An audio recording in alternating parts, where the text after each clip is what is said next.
Hey guys, स्वागत है आपका मेरे इस यूट्यूब चैनल पे। और आज हम बात करने वाले हैं वर्ष 2022 में बनी एक हॉलीवुड मूवी वॉचर की।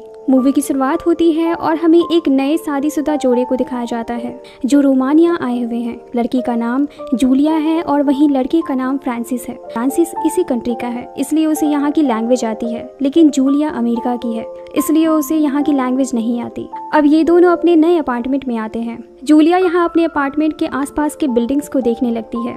तभी जूलिया की नज़र एक फ्लैट के विंडो पर पड़ती है जहाँ से एक आदमी झांक रहा होता है, लेकिन वो उसे इग्नोर करके अपने फ्लैट की ओर चले जाती है। जब जूलिया अपने फ्लैट में आती है तो वो देखती है कि उसके फ्लैट का विंडो जो कांच का होता है वो काफ़ी बड़ा है। जब जूलिया उस विंडो के बाहर देखती है तो उसे फिर से उसी फ्लैट के विंडो पर वो आदमी दिखता है जो उसे देख रहा होता है। जूलिया फिर भी इसे नॉर्मल लेती है। अगली सुबह जब फ्रांसिस अपने काम पर निकल जाता है तो जूलिया रोमानिया घूमने निकल जाती है। ये देश, यहाँ के लोग, सब कुछ जूलिया के लिए नए थे। यहाँ पर फ्रांसिस के अलावा वो किसी और को नहीं जानती थी।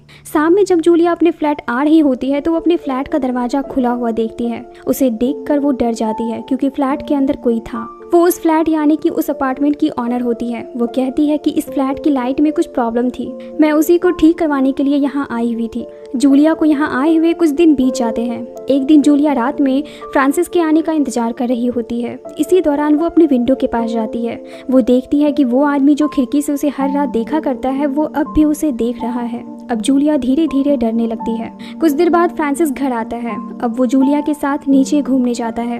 तभी इनकी नज़र पास के ही अपार्टमेंट के नीचे एक एम्बुलेंस पर पड़ती है। वहाँ कोई हादसा हुआ था। फ्रांसिस लोगों से पूछने की कोशिश भी करता है लेकिन उससे कुछ भी पता नहीं चलता। अगली सुबह जब जूलिया टीवी पर न्यूज़ देख रही होती है तभी उसके सामने रात वाली घटना की न्यूज़ आती है। न्यूज़ में बताया जा रहा होता है कि उसके पास वाले अपार्टमेंट में ही किसी सीरियल किलर ने एक लड़की को मार दिया। ये न्यूज़ सुनते ही जूलिया थोड़ा डर जाती है। अब वो फ्रांसिस को बताती है कि हमारे पास वाले अपार्टमेंट के एक विंडो से कोई आदमी हमेशा उसे देखता रहता है। जूलिया के कहने पर फ्रांसिस उस विंडो को देखता है जो भी बंद होता है। फ्रांसिस कहता है कि ये नॉर्मल बात है, इसे तुम सीरियस मत लो। रात में फ्रांसिस का एक दोस्त अपनी वाइफ के साथ डिनर पर आता है। वो उसी रात वाले मर्डर के बारे में बात करता है। वो कहता है कि उस लड़की को एक सीरियल किलर ने बहुत ही बेरहमी से मार डाला। उस सीरियल किलर को मीडिया वालों ने स्पाइडर नाम दिया है। वो कहता है कि उस अपार्टमेंट में 1 महीने पहले भी एक लड़की की इसी तरह हत्या की गई थी। जूलिया ये सब सुनकर काफी डर जाती है। अब अगली सुबह जूलिया कूड़ा फेंकने के लिए बाहर निकलती है तो उसकी मुलाकात इरीना से होती है जो उसके पास वाले ही फ्लैट में रहती थी। ये दोनों बातें करने लगती है। इसी दौरान इरीना कहती है कि अगर मेरे फ्लैट से तुम्हें किसी तरह की आवाज़ आए तो तुम दीवार पर नॉक कर देना। अब कुछ देर बाद जूलिया घर से बाहर जाती है तो रास्ते में वो नोटिस करती है कि एक लड़का लगातार उसका पीछा कर रहा है। जब वो एक जगह रुकती है तो वो देखती है कि वो लड़का आगे बढ़ जाता है। दरअसल ये जूलिया का वहम था। अब वो अपना मन बहलाने के लिए मूवी देखने जाती है। थिएटर में बस 5 से 6 लोग होते हैं। वो मूवी देख रही होती है कि उसके पीछे एक आदमी आकर बैठ जाता है। जूलिया को लगता है कि वो आदमी उसे देख रहा है। जूलिया के पास इतनी भी हिम्मत नहीं होती है कि वो पलटकर उस आदमी को देख सके और वो डर कर वहाँ से भाग जाती है। अब जूलिया वहाँ के सुपरमार्केट में सामान लेने जाती है। तभी वो नोटिस करती है कि जो आदमी थिएटर में उसके पीछे बैठा हुआ था वो आदमी लगातार उसका पीछा कर रहा है। उसे देखकर जूलिया फिर से डर जाती है और एक कमरे में जाकर छुप जाती है। वो उस रूम के विंडो से उस आदमी को देखती है। जूलिया को यह एहसास हो जाता है कि वो आदमी उसी को ढूंढ रहा है। अब जूलिया सुपरमार्केट के पीछे वाले रास्ते से निकल जाती है।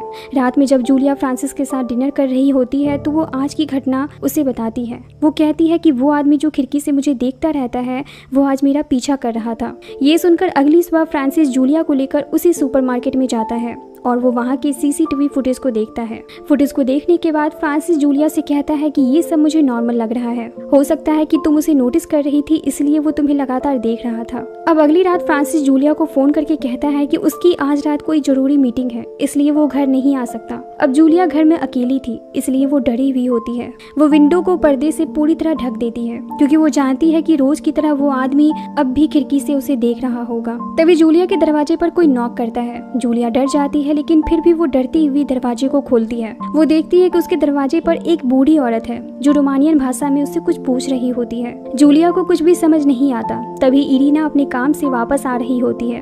वो जूलिया से कहती है कि इनकी बिल्ली खो गई है, वो उसी के बारे में तुमसे पूछ रही है। जूलिया उससे कहती है कि मुझे आपकी बिल्ली के बारे में कुछ भी नहीं पता। ये सुनकर वो बूढ़ी औरत वहाँ से चली जाती है। अब इरीना जूलिया को अपने घर इनवाइट करती है। ये दोनों एक दूसरे से बात कर ही रहे होते हैं कि इरीना के दरवाजे पर कोई लड़का जोर जोर से नॉक नॉक करता है। जूलिया को कुछ भी समझ नहीं आता। इरीना जूलिया से कहती है कि ये मेरा एक्स बॉयफ्रेंड है, ये थोड़ा एग्रेसिव है लेकिन दिल का बहुत अच्छा है, इसने मुझे मेरी सेफ्टी के लिए एक गन भी दी है। वो गन इरीना जूलिया को दिखाती है जो पास के ही ड्रॉर में होता है। काफी रात होने पर जूलिया अपने फ्लैट में आ जाती है। अब वो अपनी खिड़की के पर्दे को हटाकर सामने वाले आदमी को चेक करती है तो वो देखती है कि वो आदमी अब भी उसे देख रहा है। जूलिया चेक करने के लिए उसकी तरफ हाथ भी हिलाती है, बदले में वो आदमी भी अपना हाथ हिलाता है। ये देखकर जूलिया काफी डर जाती है। अब जब फ्रांसिस घर आता है तो जूलिया सारी बातें फ्रांसिस को बताती है। फ्रांसिस अब एक पुलिस वाले को बुलाकर उसके घर जाता है। वहाँ से लौटने के बाद फ्रांसिस जूलिया से कहता है कि जैसा तुम सोच रही हो वैसा कुछ भी नहीं है, ये एक छोटा सा शहर है, इसलिए एक ही लोग हमें कई बार मिल जाते हैं,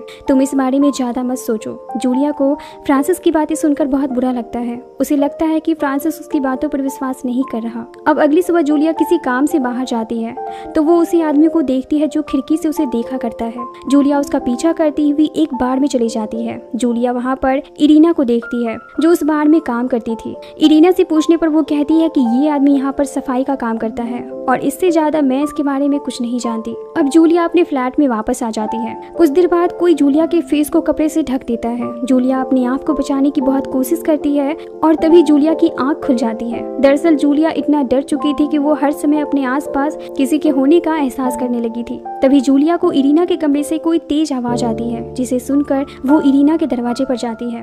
उसे कुछ ठीक नहीं लग रहा होता है, इसलिए वो उस अपार्टमेंट के ऑनर को बुलाकर उसके रूम को खुलवाती है। रूम के खुलने पर वहाँ पर वही बिल्ली होती है जिसे वो बूढ़ी औरत ढूंढ रही थी और वहाँ कोई नहीं होता। ऑनर को जूलिया का बिहेवियर कुछ ठीक नहीं लगता, इसलिए वो फ्रांसिस से कहती है कि तुम अपनी बीवी का ध्यान रखो, उसका बिहेवियर मुझे थोड़ा अजीब लग रहा है। फ्रांसिस जूलिया को समझाता है और कहता है कि तुम एक छोटी सी बात को बहुत सीरियस ले रही हो। जूलिया फ्रांसिस से कहती है कि मेरे साथ जो कुछ भी हो रहा है वो मेरा वहम नहीं है, लेकिन फ्रांसिस को जूलिया की बातों पर विश्वास नहीं होता। उसे लगता है कि ये सब बस जूलिया का वहम है और कुछ नहीं। अब जूलिया इरीना के लिए काफी परेशान होने लगती है क्योंकि वो कल रात से घर नहीं आई थी। तभी वो इरीना के फ्लैट के बाहर एक लड़के को देखती है। जूलिया के पूछने पर वो कहता है मैं इरीना का बॉयफ्रेंड हूँ, उसने आज मुझे मिलने के लिए बुलाया था लेकिन वो आई नहीं। जूलिया अब उससे इरीना का नंबर लेकर उसे कॉल करती है तो वो देखती है कि इरीना का कॉल अंदर ही रिंग हो रहा है। ये देखकर उसका बॉयफ्रेंड वहाँ से जाने लगता है। जूलिया उसे कहती है कि मुझे तुम्हारी एक मदद चाहिए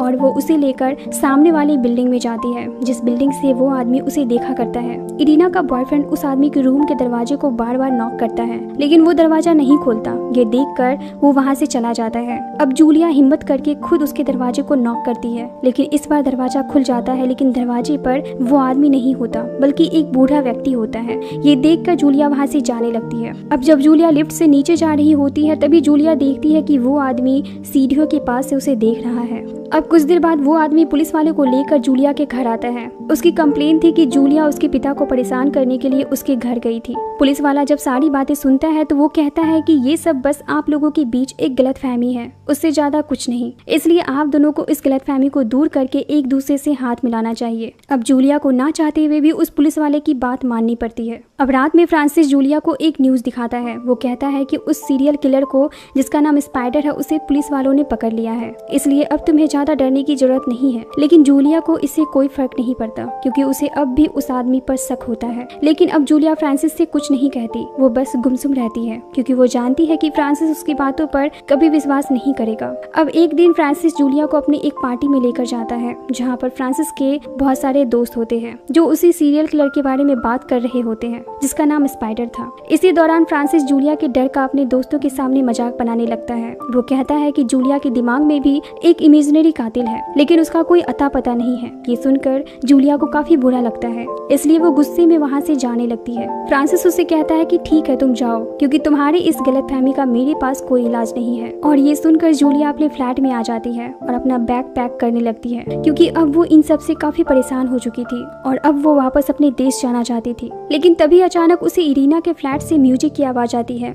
अब जब वो उसके फ्लैट में जाती है तो वो देखती है कि उसका दरवाजा खुला हुआ है और अंदर जाने पर उसे कुर्सी पर इरीना की डेड बॉडी मिलती है। अब इससे पहले कि वो वहाँ से बाहर निकल पाती पीछे से कोई उस पर हमला कर देता है और वो कोई नहीं बल्कि वही आदमी होता है जो खिड़की से उसे देखा करता था और उसका पीछा भी किया करता था। उसे देखकर जूलिया काफी डर जाती है। वो आदमी जूलिया से कहता है कि इरीना को मैंने 2 दिन पहले ही मार दिया था। जब तुम उसे ढूंढने के लिए यहाँ आई थी तब तक मैं उसे मार चुका था और मैं यही अलमारी के पीछे छुपा हुआ था, लेकिन तुम लोगों ने मुझे नहीं देखा और आज तुम्हारी बारी है। इसी दौरान जूलिया को पता चलता है कि फ्रांसिस कमरे में आ चुका है और वो जैसे ही हेल्प के लिए चिल्लाती है वो किलर जूलिया के गले पर चाकू चला देता है, जिससे जूलिया की मौत हो जाती है। वहीं दूसरी तरफ फ्रांसिस जूलिया को फ्लैट में ना देखकर उसे कॉल करता है तो वो देखता है कि जूलिया के फोन की रिंग की आवाज पास वाले फ्लैट से यानी कि इरीना के फ्लैट से आ रही है। अब जैसे ही वो इरीना के फ्लैट की ओर आगे बढ़ता है वो उस आदमी को रूम से बाहर निकलते हुए देखता है, जिसके बारे में जूलिया हमेशा फ्रांसिस से कहा करती थी कि वो आदमी उसका पीछा करता है और उसे खिड़की से हमेशा देखता भी है। उसे देखकर फ्रांसिस को समझ आ जाता है कि इसने जूलिया के साथ कुछ गलत किया है। अब फ्रांसिस जैसे ही उसे पकड़ने के लिए आगे बढ़ता है पीछे से उस पर गोलियां चलती है, जिससे उस किलर की वही मौत हो जाती है और तभी उस कमरे से जूलिया बाहर आती है जो खून से पूरी तरह से लथपथ होती है। दरअसल जूलिया उस किलर के सामने बस मरने का नाटक कर रही थी और मौका देखकर उसने इरीना के गन से उसे शूट कर दिया।